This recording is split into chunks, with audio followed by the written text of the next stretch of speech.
Welcome to the Killer Innovation Show, the longest continuously produced podcast in history. Each week, Phil McKinney brings you the insights and strategies to amplify your creativity and innovation skills. Here's your host, Phil McKinney. Hello and welcome. I'm Phil McKinney. This week, we are reaching deep into the archive and bringing you one of our most downloaded shows. Enjoy.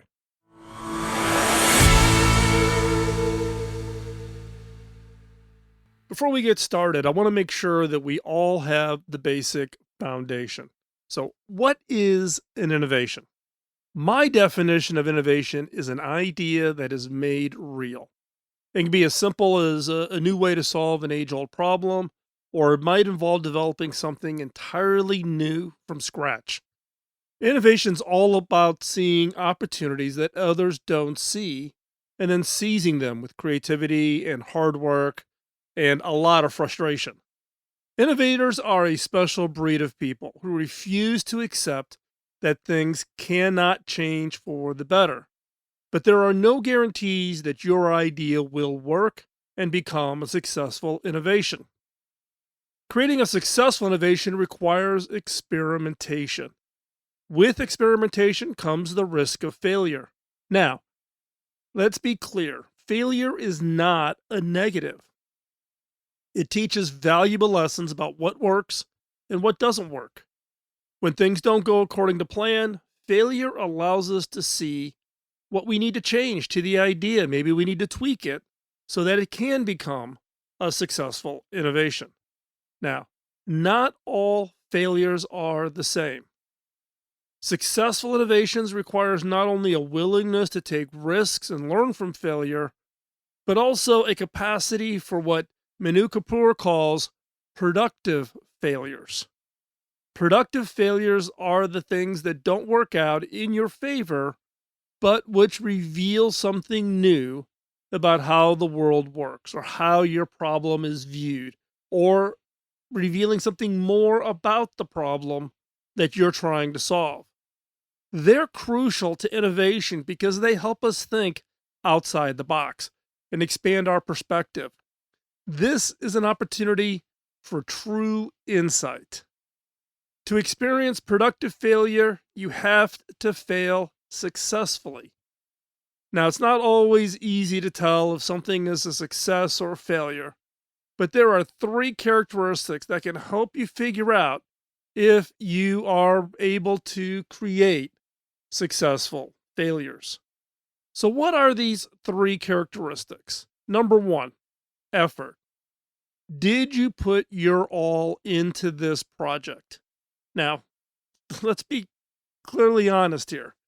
Innovation requires a lot of hard work, a lot of patience, a lot of frustration, and possibly multiple times through a project, you're ready to throw the towel in and call it quits. A true innovator struggles through this uncertainty without giving up hope, while holding on to the belief that they can succeed. Now, innovation is about perseverance, and without it, an innovation project will not get off the ground or come to fruition. The innovator must have a strong sense of commitment, even when others give up hope. Now, in my own personal example, in this case of just being able to stick with it, many years ago, this is probably back in the late 80s, mid to late 80s, I was the CEO of a supercomputer company called Terraplex, based out of Urbana-Champaign, Illinois. It was a technology that had originally been developed at U of I, and we spun it out into a separate company, and I was recruited to be the CEO. Now, this is all, extremely high risk. It was a new microprocessor design, and let's not forget about what the late 80s was like in startups. It was still tough to get and raise money. We were in an economic recession at the time, so there was tough economic times. But those working on the project were absolutely convinced that we could transform computing architecture. This particular technology around Teraplex is a new processor technology called MISC, or Minimal Instruction Set Computing. It basically took what was an Intel processor and all the other processors out there that had very complex instruction sets and broke them down into just a handful of instructions that would allow it to mimic any other processor. You could execute any code from any other computer on this processor. So we designed the processor, we modeled it, we proved out its capabilities, but we were facing some tough economic times, and we were, basically a handful of people, less than six, in Urbana-Champaign, Illinois, trying to change the world. And again, we didn't lack for energy. We did not lack for belief and hope. Now, the real problem though is that we did ignore some of the signs, the challenging economic times, the the ability to raise investors. Why were the investors not willing to put money in? And at that time, we had a little bit of arrogance.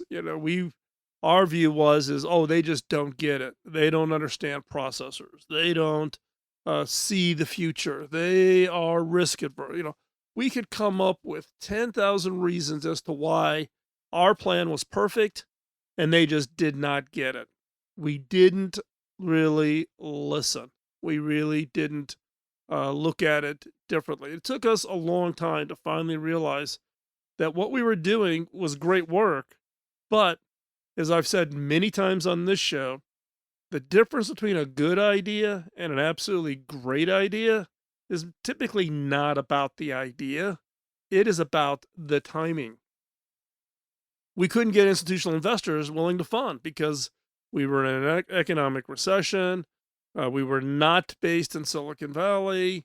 We were attacking fundamental thinking around what processor designs should look like. A number of VCs had us come out, and we had to present to professors at Berkeley and at Stanford our designs as part of their due diligence effort. The professors are like, no, this will never work, etc. We did get one venture capitalist, Gary Morgenthaler from Morgenthaler Ventures, came out. He actually flew out to Urbana-Champaign. I think the only reason Gary came out to actually give us any of the time was Morgenthaler Ventures was actually started by his father back in the 50s out of Cleveland, Ohio. And it was one of the very early stage Midwest venture capital firms.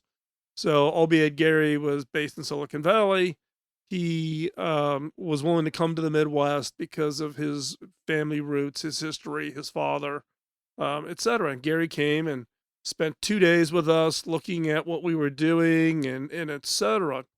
So at this point, we were basically being funded by angel investors, high net worth individuals throughout central Illinois, Indiana, going into Iowa.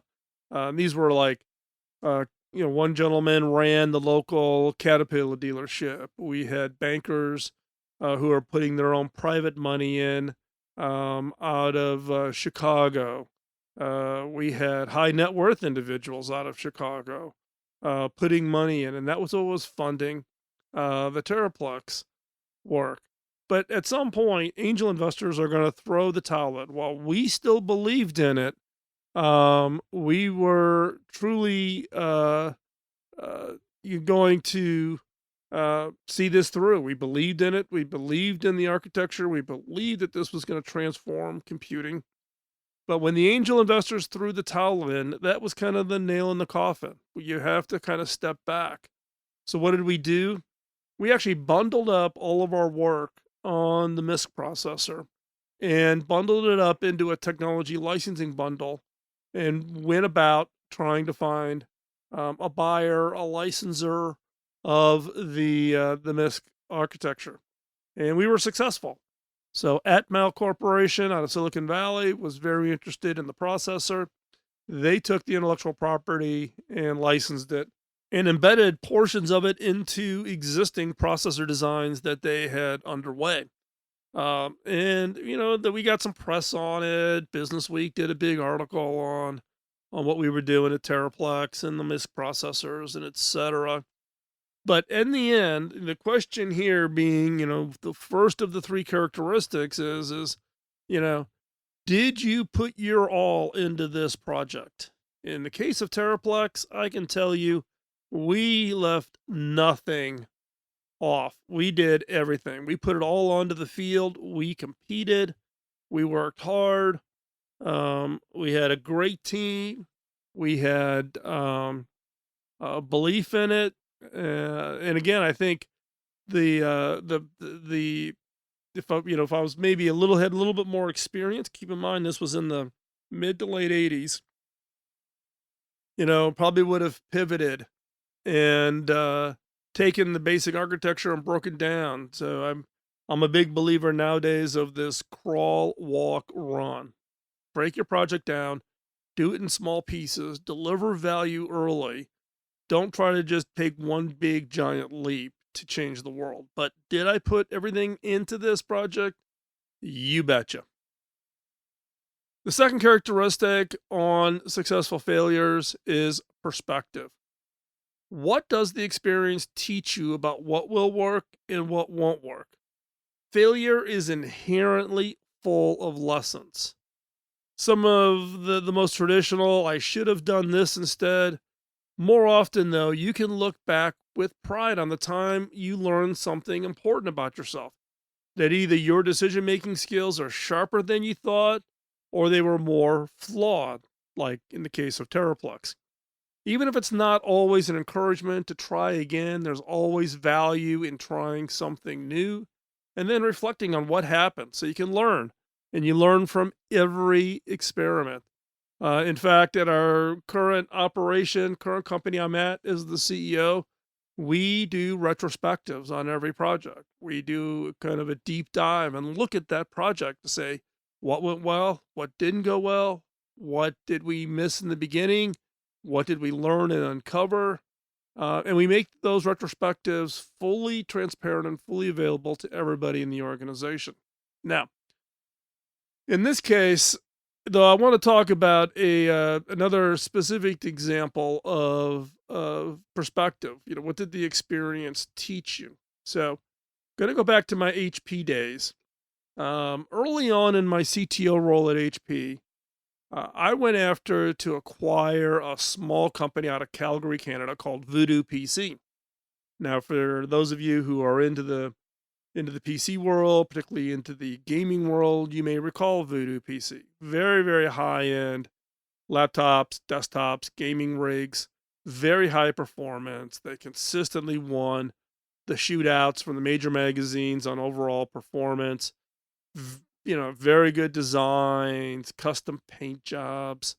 You could get a desktop Voodoo Omen that could cost you $40,000. This is $40,000 in 2008, 2007. So we went off to acquire them. I believed that the gaming market was going to explode and we needed kind of a catalyst. So we went after them. Now, keep in mind, at this time, HP is probably, I'm going to say $60 billion. And Voodoo PC is, 8 people in Calgary, Canada in a warehouse. So very disproportionate to size. Now, the real aim was not just to acquire the product line, right?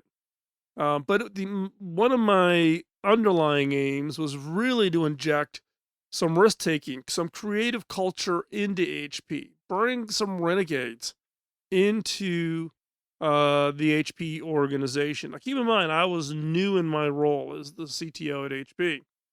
And maybe, my eyes were bigger than my stomach from the standpoint of being able to do this acquisition. But we were actually able to successfully close the deal. And the company was owned by two brothers, Raul and Ravi Sood. And both came over to work at HP. Now, Keep in mind that, Raul was the founder of Voodoo and had grown the business from scratch, starting right out of literally within a couple of years out of high school, and had been quite successful with Voodoo PC, and had never worked really for a company. In fact, I was his very first boss, and I think where we probably could have done better on this case was helping people come into large organizations like that to actually help you be successful. Now, Raul had a whole series of product ideas and technologies that he wanted to tap into. And, through this process, um, uncovered and learned what are some of those opportunities, what are those perspectives that you gain when doing these kinds of efforts, where think of it as almost like a co-innovation project between a very large corporation and a very small startup. HP is all about scale. Voodoo is all about design and elegance and customer experience and online ordering experience and then the personal touch, which isn't really the model that HP was built around. And so there was learning that was occurring on both sides of the table through this process, and it gained a lot of perspectives. But it also opened our eyes at HP about how we could act differently. Now, even today, you can go to HP and you can order an HP Omen product under that brand. So there was a whole series of the Voodoo brand messaging, brand characteristics that we ended up integrating into HP that still lives on today. Now, I'm no longer at HP. Raul left HP, went on to found Microsoft Ventures, and then left Microsoft to become the CEO at Unicorn, which is an on-game betting platform for esports. He just sold that, and now he's actually just received, his first $5 million investment round from companies like Andreessen Horowitz to fund his next company, which again is I guess best way to describe it is a living blockchain gaming platform. And even though none of us are there, the Voodoo influence at HP still lives. We learned that it wasn't just about the technology, the perspective we gained, the experience that we gathered from this effort of a big company acquiring this little dinky little company was understanding the customer differently, understanding the brand experience and how important that brand experience was. And you can go out to HP.com or you can walk a into a Best Buy store and you can buy HP products today that carry forward the brands from Voodoo on everything from laptops, PCs, printers, um, wherever. And you can look at those now and you'll see that those brand experiences even live on long after any of us that were part of the putting it in place is there. So we learned, and HP has continued to apply it. The third characteristics of successful failures is inspiration. Does this new understanding inspire an entirely different idea than before? Did something spark out of this that became something totally new? Now, there are a few ways a failure from an experiment can inspire new ideas. Sometimes it might lead to lessons about the nature of the problem, which inspires better solutions. Other times it can teach us something about how we think, and this encourages new solutions because we're now looking at things from a different angle. Now, in my own history, the example the story I wanted to share was around a company that I was part of. This would have been 1984, 85. I've talked about this in some previous shows, and that is ThumbScan. ThumbScan was a company that was doing fingerprint biometric security. And this was, again, 85. time frame, right before my experience at Terraplex, as an example. And this was around again, how do we create really low cost, highly functional, effective biometric security technologies? You have to keep in mind that biometric security technologies at that time were $30,000 per unit.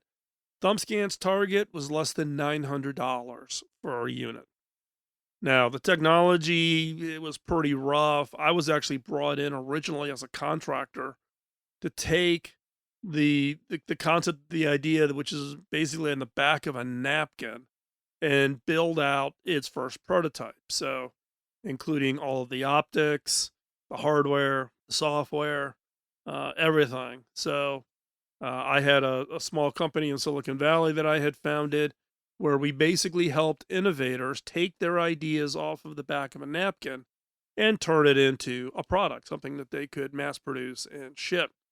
So I was under contract. Thumbscan had asked for my help, and we had built up the prototype and actually had product built.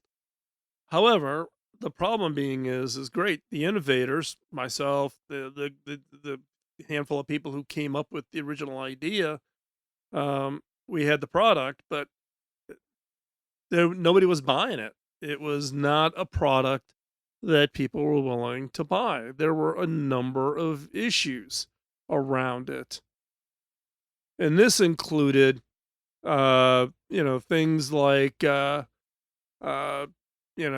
were people willing to share the concerns around privacy? I'm gonna put my fingerprint down on this thing.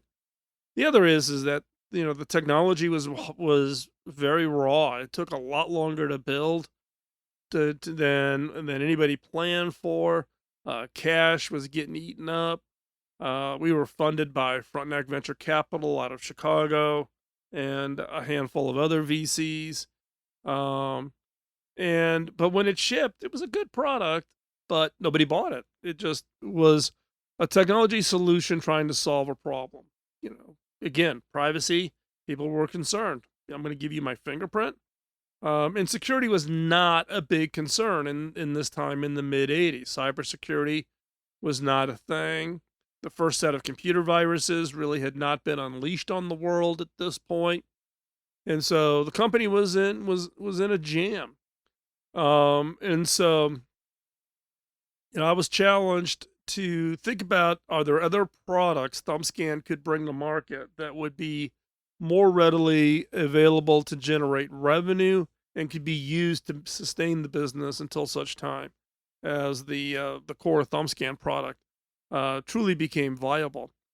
And we came up with a product called PC Boot. PC Boot was around, not so much, not definitely not biometric security, but a way to protect PCs. Because back then there was no security. There was no security in the operating system in a PC. Anybody could boot up a PC, stick a floppy drive in, copy the data off the hard drive, and walk away, and nobody would be any wiser. And people were using PCs for payroll information, confidential, documents, etc. So there had to be a way to protect the PC. So we came up with this product called PC Boot, much less intrusive. We did actually get Thumbscan to acquire a company called Gordian out of Silicon Valley. There was a company that had gone bankrupt, but it had a token security device. And so you could add an additional layer. You could just put the PC boot in, which would restrict the booting process of the PC. You'd have to put your password in before you got to the operating system. You could use a token, so you could do a password and a token. So you had different layers of security. Product was really easy to build. We used actually some of the underlying operating system security work that we'd already done for Thumbscan, and we introduced the product. We did it start to finish probably in 3 to 4 months, where we literally had nothing till we had product available for sale. And this product took off like a rocket. It went on to win Product of the Year that year at Comdex and became the number one security product for years before Microsoft actually decided to put security in the operating system. And and again, it saved the company. It saw the issue. It identified a new problem, a problem that was uncovered through the process of the other failures that we were doing with Thumbscan, trying to build a product, go out and sell it. Nobody was buying it. Why is nobody buying it? What's the real problem? Again, we solved it by underlying and understanding the problem in a unique and different way. So again, the three characteristics of a successful failure, one is effort. Did you put your all into the project? Did you really leave it all on the field? Did you try? Two, perspective. What does the experience teach you about what will work and what won't? Right? Just failing and walking away, that doesn't teach you anything. What did the experience teach you? What did you learn? What's your retrospective on every one of your projects? And you should do it for every one of your projects. And then three, what's the inspiration? When it's all said and done, does this new understanding, the lessons learned, your experience of this project, does it inspire you to go after an entirely new and different idea? What's your version of the PC boot solution that takes something that you got inspired and that you can be successful at? When it comes to failure, remember that experiments that fail are just opportunities in disguise. Take the time to create successful failures instead of simply moving on without ever looking back or learning why the ideas didn't become those world changing innovations that you anticipated. Failure isn't always bad if handled properly. So try celebrating the small wins along the way rather than just focusing slowly on achieving the major milestones. By encouraging failure throughout the process, you'll find that even more innovative ideas are sparked along the way, which then leads to an entirely new way of doing things.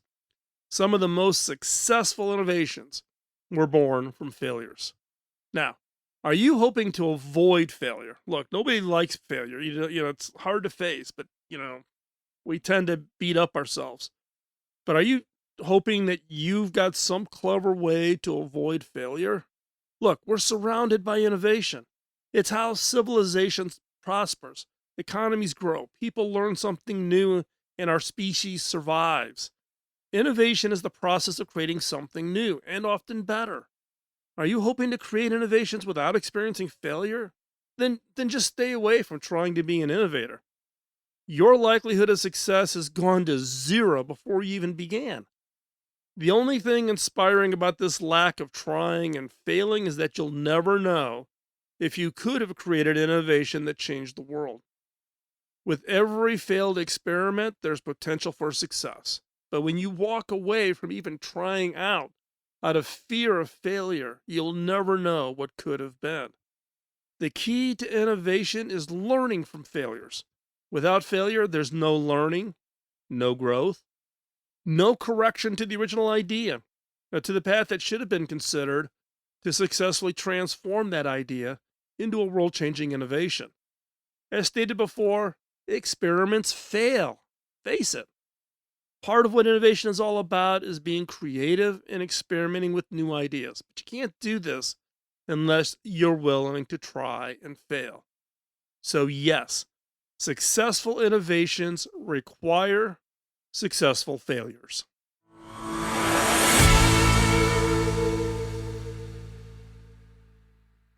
So, what's your thoughts about successful failures? When you look back on the failures that you've had in some of your more recent innovation projects, would they meet the criteria, the three characteristics of a successful failure? Now, I'll be the first to admit, I don't apply this to every failure I've got. I could fail very early in an experiment and it becomes kind of obvious what the issue was. But I'm pretty diligent about doing what I call retrospectives, looking at projects, even successful projects, because you can learn from them, but particularly the failures.